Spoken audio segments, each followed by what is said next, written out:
लहर लहर लहराए हो भोले बाबा की गंगा।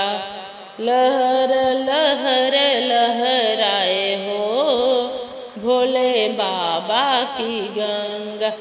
ये गंगा किसने लाई है, ये गंगा किसने लाई है, किसकी जटा में समाई हो भोले बाबा की गंगा।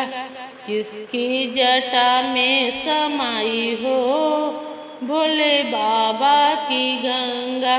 लहर लहर लहरायो रे भोले बाबा की गंगा।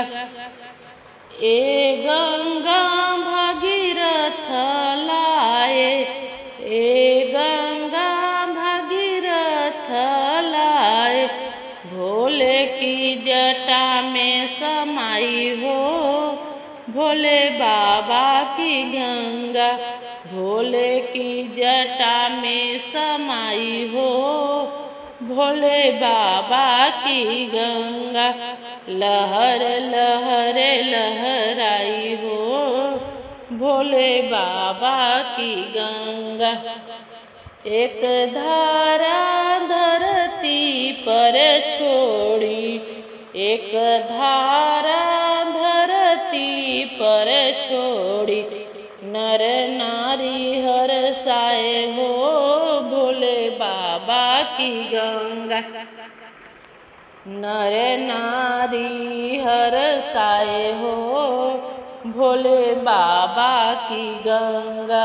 लहर लहर लहराए हो भोले बाबा की गंगा। जब आए सावन का महीना, जब आए सावन का महीना, गंगा बड़ी मुस्काए हो भोले बाबा की गंगा। गंगा बड़ी मुस्काए हो भोले बाबा की गंगा। लहर लहर लहराए हो भोले बाबा की गंगा। कांवड़िया कांवर लेके आए, कांवड़िया कांवर लेके आए, भोले बाबा को खूब नहलाए हो भोले बाबा की गंगा। भोले बाबा को खूब नहलाए हो भोले बाबा की गंगा। लहर लहर लहराए हो भोले बाबा की गंगा। हरिद्वार में हरि की पौड़ी, हरिद्वार में हरि की पौड़ी, पापियों के पाप मिटाए हो भोले बाबा की गंगा। पापियों के पाप मिटाए हो भोले बाबा की गंगा।